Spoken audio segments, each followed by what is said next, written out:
Hello, everybody. Oh, I'm sorry. Am I bothering you right now? I come unannounced. This is Christella, and I'm finally doing another episode of my podcast, To Be Continued. Like, I'm not even kidding. I'm doing another episode of To Be Continued with Christella Alonso. And as always, I'm Christella Alonso. What's up, you guys? Look, I'm trying something new. I decided to try to do a video podcast. So you might be seeing me or you might be hearing me. So many options. What the hell am I doing? First of all, I want to thank everybody that's watching right now or listening. My four listeners. I love you guys, all four of you. You know, here's the thing. Some people started saying, I posted that I was going to maybe do another podcast, and all these people were like, "Oh, I can't wait, I can't wait." And then I thought, this doesn't seem legit because there's more than four of you, and I only have four listeners. So, thank you, everybody. I know it's been a long time. That's why I called the podcast To Be Continued, because sometimes you never know when it's going to continue, but it does. I decided to do a video podcast just because I realized that so many. I'm going to be honest. Look, I say this all the time. I'm a little weird about podcasts. It seems like everybody has one. Then when I started researching, like, just what do people do on podcasts? Well, not really researching, but, I listen to podcasts. And I realized everybody has a video, and I'm thinking, wait a minute, so now I have to talk into a mic and be seen while I'm talking? What? I mean, it's insane. Aren't we over that? I mean, isn't that what we do with Zooms? But anyway, I figured I'd try it out because all the cool kids are doing it. By the way, I am wearing a Bruce Springsteen t-shirt, vintage 1984. For those of you that don't know, I love vintage. I collect so many vintage things, it's not even funny. This right here, if you're watching, I'm pointing, if you're not watching, I'm pointing to this thing that I have behind me. It's a record holder, like for 45s, vinyls. It's from the Beatles. It's legit from the 60s. And it's one of the first vintage things I ever bought when I came into money. And by that, just, enough where I had an extra money after I paid my bills and stuff. So, I love it. How's everybody doing? It's been a minute, right? And by minute, I mean a year. Have I not done what? I don't think I've done one since, wow, over a year? Well, I'm here, right? Better late than never. So like I said, I have four listeners. That's what I call my listeners. What's cool about this is that I've actually had people wear t-shirts to my stand-up shows that say like listener number 2, listener number 3, listener. It's hilarious. I laugh my ass off every time I see it. I might get to 5 listeners one day, but I've decided to stop counting at 4 because it just makes it easier. Speaking of stand-up, I'm actually doing some dates that I wanted to tell you guys about. Here I am on my laptop, going to my website, which you can too, Christella Alonso. I have San Jose coming up April 14th through the 16th. That's in about 2 weeks. Then I have San Francisco. I'm doing Cobb's Comedy for just one night. That's April 17th. Next date after that that I have confirmed is Rosemont, Illinois. So Chicago area, I'm coming back. I'm doing 5 shows at Zanies. Tickets are already on sale. Washington, D.C., I'm coming in August towards the end. I'm doing the Improv. Tickets just went on sale today. I have other shows coming up, but the tickets aren't on sale yet. Go to my website if you want to check it out. I'm coming to Houston, San Antonio, Austin, Sacramento, Ontario, Addison, and El Paso. El Paso, I'm not confirmed on the date yet. I'm trying to do the Plaza Theater there, and they've given me some options on dates that hopefully will work out because it's been a hella long minute since I've been to El Paso. So I hope you guys join me for that. So really, let me just get started. When people ask you, so what have you been up to? Sometimes people ask me that, and I've seen them like 2 weeks ago, a week ago, and I never know what to say because then I start thinking, what the hell have I been doing? So now I guess I got to tell you what I've been doing. So since we last spoke, or since I last spoke to you, I I shot a Netflix special called Middle Classy, and that was pretty cool. We shot it at Beverly Hills. The special dropped in June, at that same time, I was actually doing a play that my friend Christopher Oscar Pena wrote. I was in Tucson and Phoenix. I lived there for almost 3 months with a really badass cast, and we did. I did a play. I haven't done one of those in a very long time, but I was actually flying back and forth from like Tucson and Phoenix to LA and stuff to help promote the special. Which, by the way, thank you to everybody that's watched it.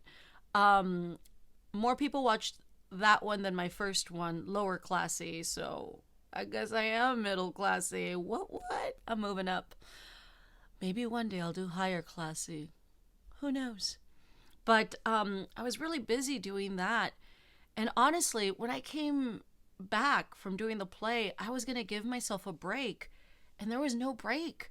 I started going on the road because people seemed to like the special that I started thinking, man, I gotta go out and start working on the next hour. And I started doing that, and I was like going everywhere. And by December, I was wiped out. I was so wiped out. I just couldn't handle it. It was this thing. Check this out. Oh, yeah. So in December, well, I'll backtrack a little bit. October, around October, I got a chance to work on a TV show with my friend Dan. We were developing it for CBS, and that really got stressful because I was going on the road while working on this script. And by the time I got so tired in December, I was wiped out. And I hate saying that I'm tired because I feel like what I do isn't a job like the kind that my family's used to. My family, they're used to, like, they've all had jobs that are manual labor, construction, everything, right? And when I see like people doing that kind of work, I'm like, how can I be tired? But I was tired. I was pretty wiped out. And I decided to give myself December off to rest. And I'm like, you know what? You are going to get your shit together. Ooh, December? Ooh, you're going to spend it like cleaning and organizing, doing nothing, blah, blah, blah. I was all excited. I was ready to have Christmas come around so that I could watch my Die Hard because that's my favorite movie. That's my favorite Christmas movie. And to those that say that it's not a Christmas movie, I don't know. I'm Catholic, and all I have to say is that there's a story that Catholics know about a guy who goes around and tries to help people, even though they don't, he doesn't know them. He goes and helps people, and he does it barefoot. Die Hard, Christmas movie. Anyway, that's all I'm saying about that. Judge it. All right. So I was really waiting to have some downtime, and I didn't have it. Because then I had to keep working on the script that I was working on, and it was just a lot of work. Because writing a script, it's just a lot of, you get notes. Let me tell you, the thing you see on TV isn't the thing that people started writing with, like writing at all. Because then you get notes. You get notes from everyone about everything. You write a story, you turn it in, the notes are like, I don't know. I remember that with my sitcom. I've talked about this a lot, and I'm sorry, I'm gonna make you hear it again. But I would tell them stories about growing up and how I grew up and stories about my family and everything. And some of the notes were like, I don't know. That doesn't sound real. Oh, okay, I'm lying. That's exactly what I'm doing. I'm making up stories because I'm thinking, oh, my life is so boring. Let's just make it up. Like, what's your problem? But anyway, sometimes the notes you have to go back and rewrite and rewrite. And then I got the biggest, bestest Christmas gift ever. I got COVID for Christmas this year. I'd been feeling really sick, kind of off. Like I had maybe a cold. I don't know, maybe not. But, I did what I was supposed to do. I put on Vicks on everything. I swear to, if Vicks had a soundtrack, that's how much I'm into Vicks.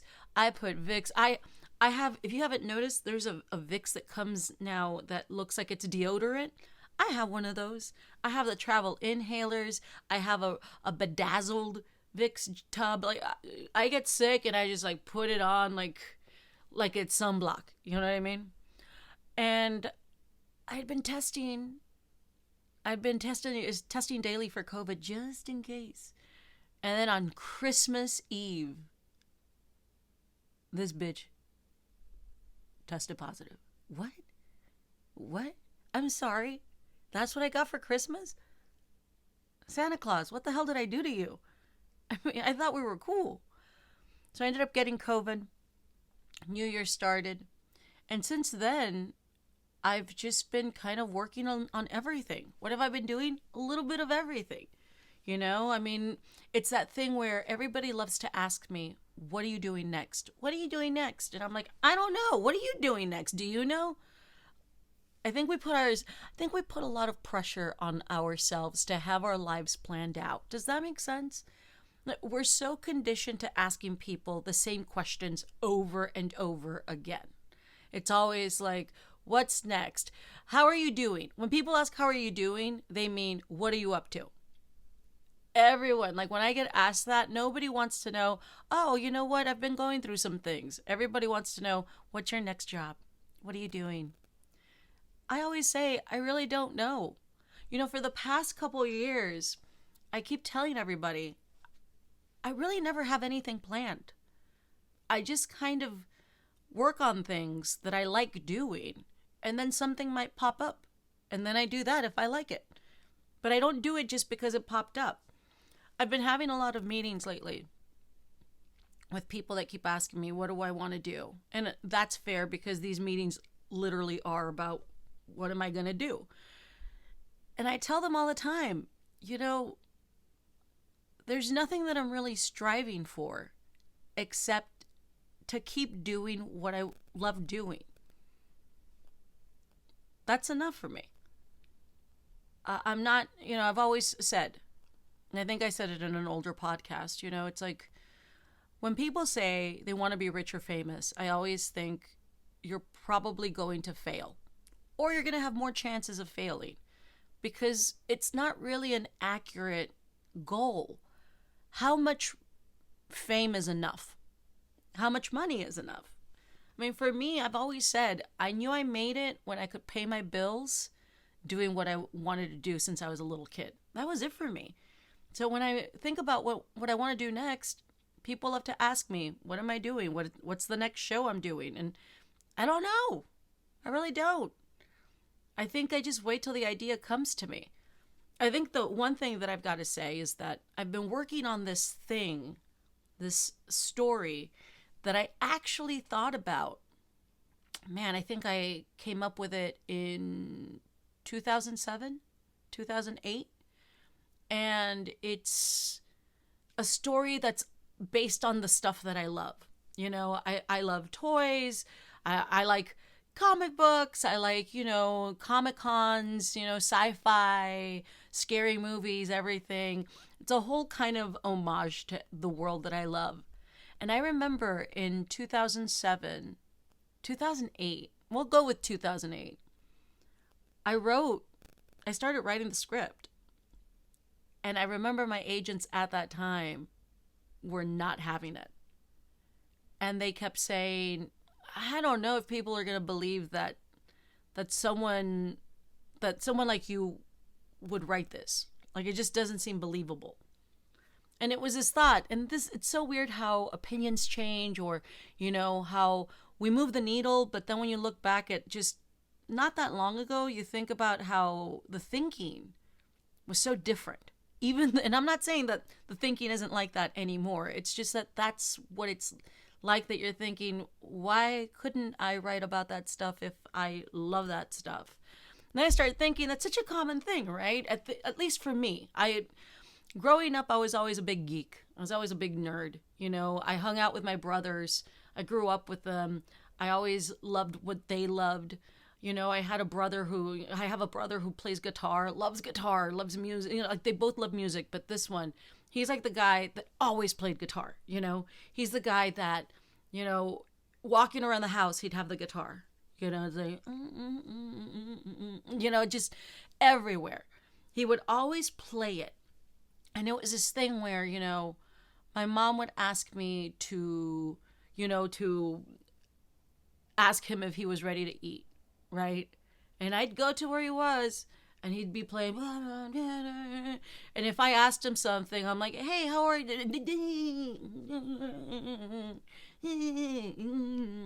Until he was done. And I just had to sit there and just look at him. And I'm like, mm-hmm. And then at the end of the song, he's like, I'm not hungry. So I grew up with their likes. He was also really into comic books. I used to read his comic books, everything. But it was that one thing where I grew up very tomboyish, right? Partly because of my brothers, it was just all I knew.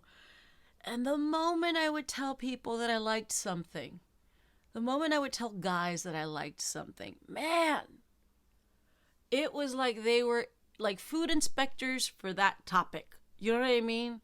I remember years ago, I was talking to a comic and I mentioned that I loved Star Trek Next Generation. I loved Star Trek Next Generation. TNG, oh my God. Let me tell you, this is how much I loved it. I didn't go to prom to stay home and watch it because the channel that would show it in my hometown of San Juan, Texas, they would show it on Saturday nights or later, like around SNL time, 11 o'clock or whatever. And I stayed to watch TNG. I'd stayed to watch Star Trek. I told this guy that I like Star Trek. And let me tell you, he started like quizzing me hard. And I mean quizzing me. Quizzing me not on like basic stuff.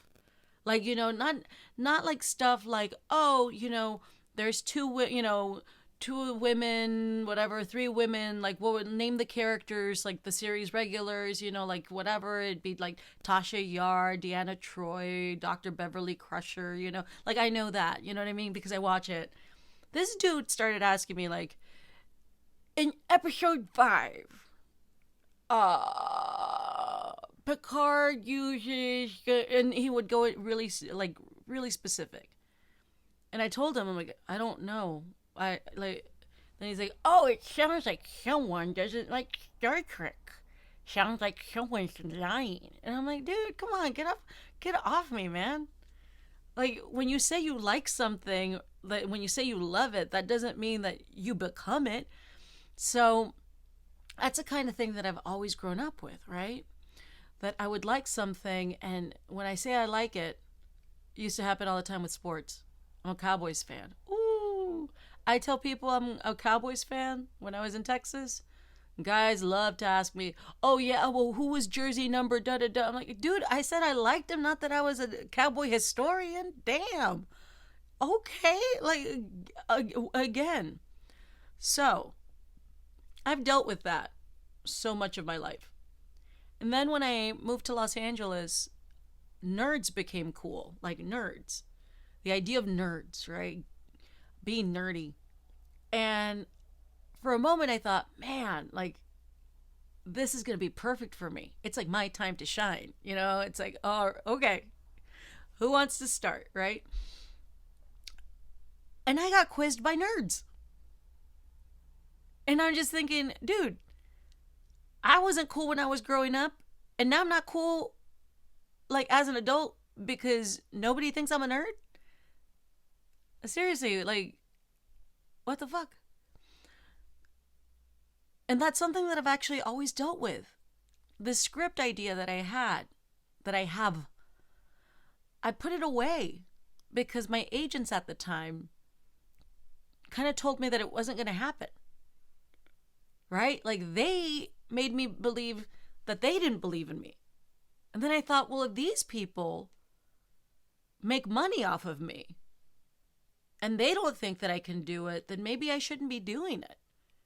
That's what, 2008? So, oh wow. That was about 15 years ago. I was 29. I stopped working on it. I stopped doing it. I stopped everything, like everything. I let those people get to me.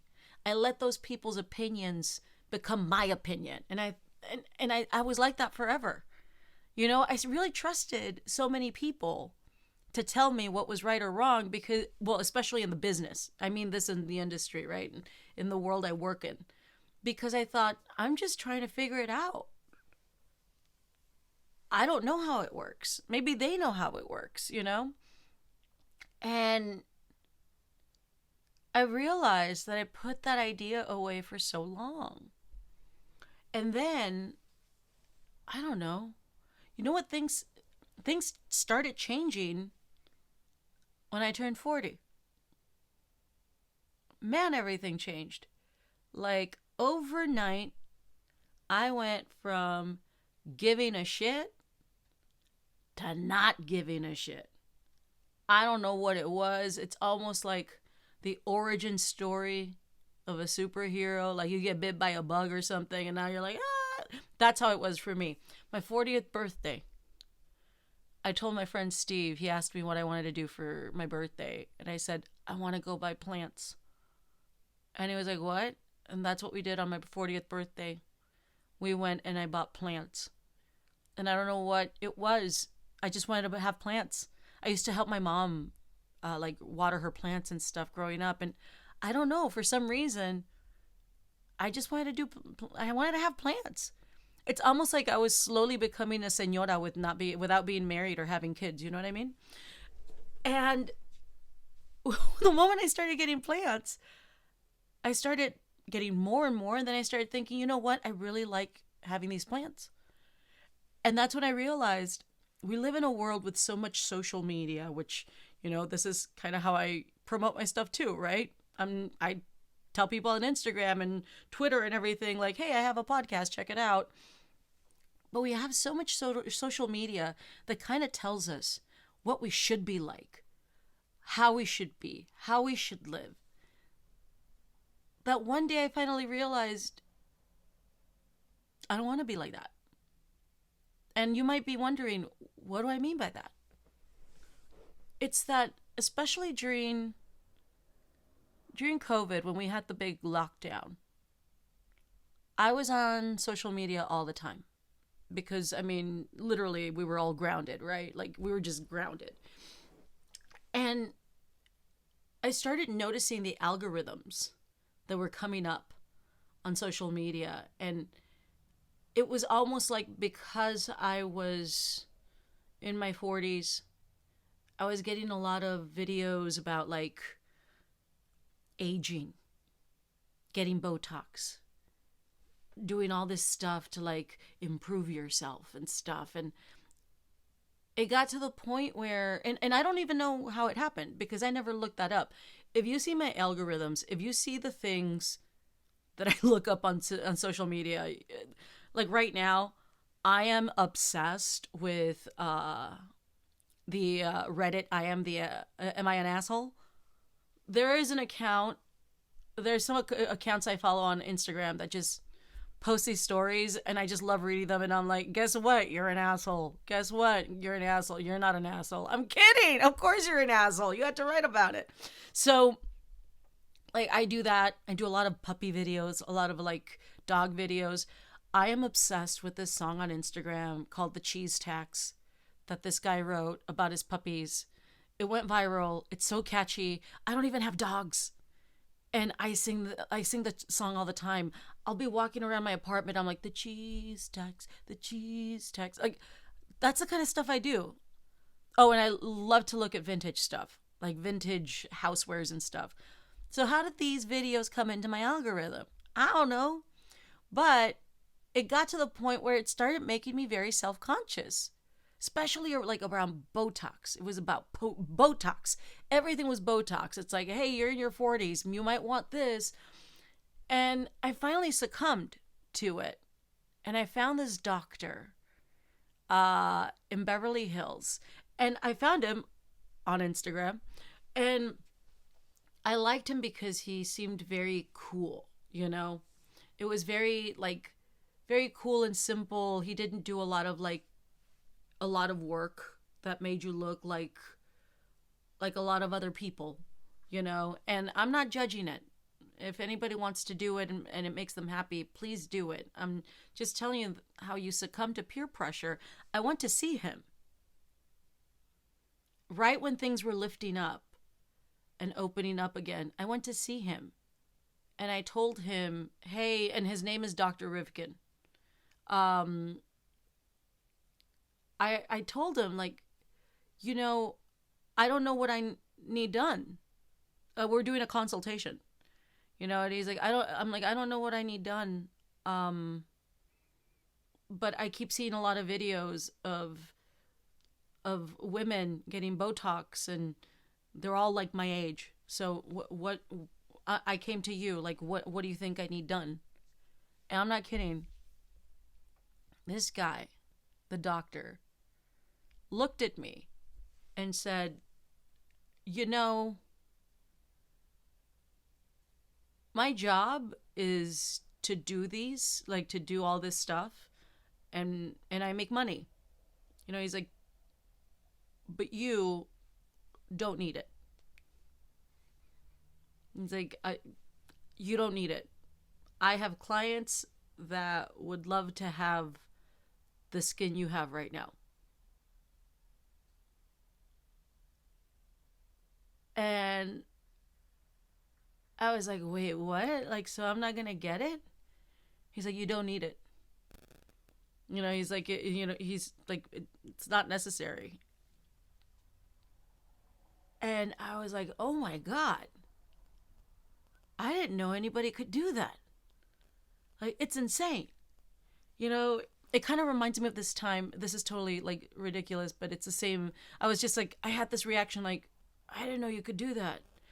Years ago, I was traveling around, you know, the country. I was doing stand-up at colleges. I can't remember where I was, but I was somewhere in the Midwest. I want to say I was maybe like, I want to say maybe Nebraska. And I had stopped at a Target. And I saw this ring, this pretty ring. It was like silver. And I got it, right? And I didn't see the price. And I'm checking out with my stuff. And this woman, the cashier, looks at it, scans it, and it was $29. And she looked at me. She's like, beep. It's $29. And I was like, oh, okay. She's like, not for that ring. No, you don't need this ring. No, you don't need this ring. She voided it and wouldn't let me get it. Like, I thought I wanted the ring. This woman was like, no, you're not getting this ring. It's not worth the $29. And I left without the ring. And I remember thinking the same thing, like, you can do that? Like, that's an option? I don't even, what? Okay.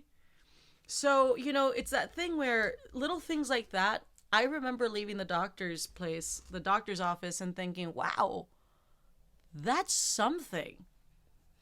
And it was there when I actually thought, why was I doing that? I only wanted to do that because I thought I was supposed to do it.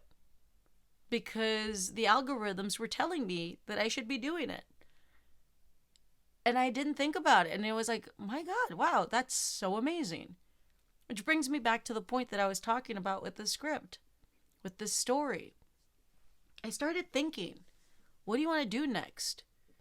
Because again, after the special, I started getting these meetings about like just getting to know people, seeing what I wanted to do, what kind of work do I want to do. And the more I thought about it, I kept thinking about this story. And it just stood out to me. I remembered it. I remembered it so well. And I thought, I need to do something. I need to do something with it. Why am I not working on it? And I guess it was an epiphany. I just started thinking, I'm not working on it because I was made to feel like I shouldn't work on it. Why? Because I started thinking more about it, and I thought the agents, my old agents, my new ones are awesome, Well, not new. I mean, I've had them forever. But those agents at the time, they told me not to do it. But then I started thinking, they can't do it. Who the hell are they to tell me I can't do it? It was this realization. I started thinking, you know what? I got to try. And in a weird way, that's kind of what I've been working on. Not so intensely or anything, but I started thinking, yeah, I need to work on that. Let's work on that. And I've been thinking about it, and it makes me laugh. And I started thinking, maybe you're onto something. And it was like that thing where it just came to me. And that's why I say, when people ask me what I'm doing next, I don't know. I mean, don't you sometimes feel that way? Like, why do we have to have it figured out? I don't know. I mean, man, I get hungry. I don't know what I want to eat. If I don't know what food I want to eat when I'm hungry, then how the hell am I supposed to be sure about what I want to do with my life a week from now, a year from now? It's too much work. So, since then, having said that, I've been working on this story, trying to put it together, see what I'm going to do with it. And then literally like about a month ago, maybe, I got the chance to do this like pilot for something that I can't talk about, but part of it was having to go shoot it in Mexico City. And it sounded like a really great idea. I kind of liked it. And I loved it, actually, when I heard about it. And I'm like, yeah, let's go. I've never been, I'd never been to, like, Mexico City. My family, they're from, like, San Luis Potosí. They're from Zacatecas, It's like, it's usually, my family wasn't the kind that, like, we didn't go on vacations and we're like, let's go to Mexico City with a monocle. Like, like, we never did that. So I was really excited to go to Mexico City. And I just got back from it. Today's Wednesday? I just got back from it on Friday. We shot the pilot. And I gotta tell you, I loved being in Mexico. I loved being in Mexico because I was able to speak Spanish. It's funny, I'm surprised sometimes when people think that I can't speak Spanish. Spanish is my first language, and when I start speaking Spanish, everybody's like, where'd that come from? But it was really nice to practice, to be able to talk to people in Spanish and be understood. Because that's another thing. One thing I can't stand is when people judge other people for how they speak Spanish or any language. Like, it has to be perfect. Like, dude, oh, you don't speak Spanish. Look at that. Get over yourself. First of all, in the United States, we hear a lot of people that think they speak English that can't speak English, okay? So why are we judging so hard on the language? When I was in Mexico City, we shot it at TV Azteca, which is a TV studio in Mexico, and honestly, I felt so old because TV Azteca they just celebrated 25 years. And I remember when there was no TV Azteca. Like, I remember when there was no studio. And now it can rent a car, 25 years. So I had a lot of fun, though. It was nice to talk to everybody. The crew was awesome. It was just such a great time. We stayed at a very nice hotel where the lobby was on the 38th floor. We stayed at the Ritz. And the lobby is on the 38th floor, and I'm afraid of heights. And let me tell you, when I say that I'm afraid of heights, I'm afraid of heights. Like, I have trouble looking up at like tall things. I get vertigo really bad. I look and I'm like, like I lose it. I even get like very antsy thinking about it right now. But for me, I struggle when sometimes if I'm on the 10th floor. That's a lot for me. I have to be away from windows. I will freak out. I will drop to my knees. I'll get in the fetal position. I will cry. Years ago, I went with this comic who I was opening for, We went to Sirius in New York, Sirius XM. Well, we had to go, I think, to the 22nd floor, 21st floor. And I was walking with him, and we turned this corner, and fucking just windows, like right there. And the moment I saw it, I was like, oh my God. And I fell to the floor and started crying to the point that the people that worked at Sirius had to find a jacket, cover me, and walk me like completely in the dark. And that's how bad I hate heights. So this hotel was on the 38th floor, the lobby.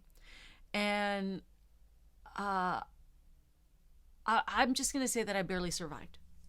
It was a lot. It was a very nice hotel. But you ever stay at those hotels where it's a little too nice? Where you're just like I grew up in a house where we didn't sit on the couch because my mom always said that the couch was for guests. So, like, we sat on the floor. We couldn't touch things to keep them, like, in pretty shape.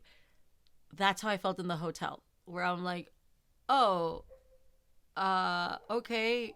Like, I don't want to touch the towels. They just look like it looks so nice. It looks so like, oh, that it was a very comfortable hotel, but it was a little too much for me. You know what I mean? But anyway, we just got back from Mexico City. I was very excited, had a great time, and now I'm here doing this podcast, trying to do a video podcast to see how it works, to see what I think of it. I'd been thinking about doing a podcast. I went on an Instagram. I did an Instagram live maybe a week ago or so, a week and a half. And my friend Steve, I had him log on because he's been trying to convince me to do this podcast forever. He wants me to bring it back. He's like, you should bring it back, blah, blah, blah. Like, let's do it. Like, do it, and I'm thinking, I get so weird about podcasts. Because it's like I said at the beginning, everybody has one. I'm not just another person doing it. And, it's that thing. I know it sounds crazy, but part of me starts thinking, well, who wants to hear me? Even though people hear me for a living, like with my stand-up. But anyway, I started getting the urge to try it. And I'm like, you know what? Why not? It's kind of what I was saying about, like, how I feel. It's like, why am I questioning it? Why am I being so hard on myself about a podcast? I can do that. If so many people think they can do it, why can't I? So I figured I'd set it up, see how it goes, and go from there. And that's kind of what I've been focusing on. I'm recording it now, and I'll probably upload it later tonight and see what everybody thinks. Maybe I'll keep doing this. Won't my 4 listeners be into it? Maybe they will. And now let's see. I feel like I should wrap it up because I've already been doing this for 38 minutes. You guys don't want to hear me for that long. Let me do a recap of everything, though. So, what have I been up to? I've been up to living life.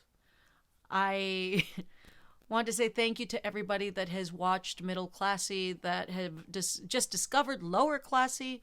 I'm working on the new hour right now. I'm really excited about where it's going. I've been doing it. I've been doing a version of it, or on the road right now, and I'm going to go back on the road, in a couple weeks. And just as a reminder, tickets are on sale right now for San Jose, San Francisco, Rosemont, Washington, D.C.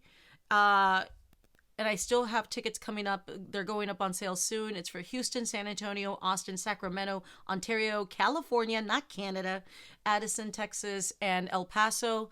Also, just so you know, those are not all my tour dates. They're the ones that I have confirmed so far. I still have, I'm still looking into doing stops in Madison, Wisconsin, because I love Madison. I thought Comedy on State is a great club. I want to do Denver. I haven't done Denver in years.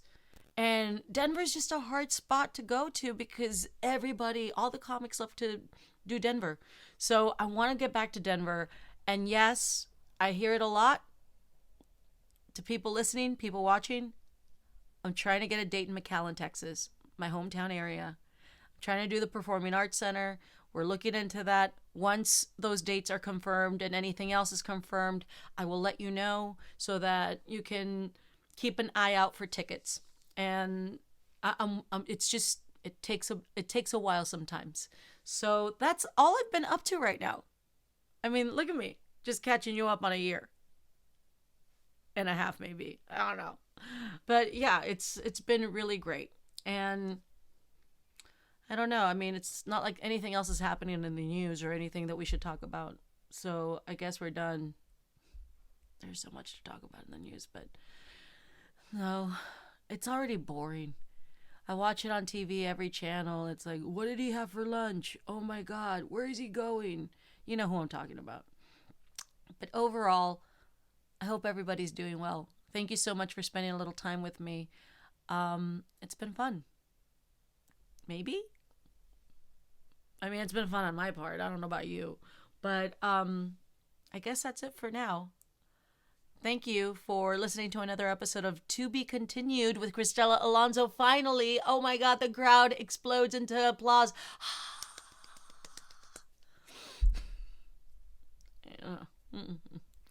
I'll be back with another episode soon.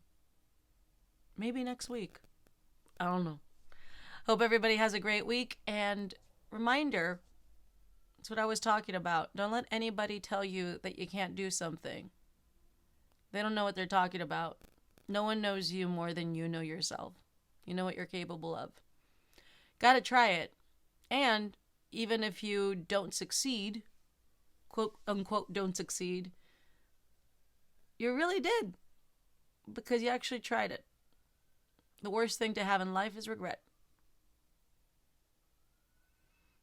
And sometimes bangs. All right. Thank you so much for listening.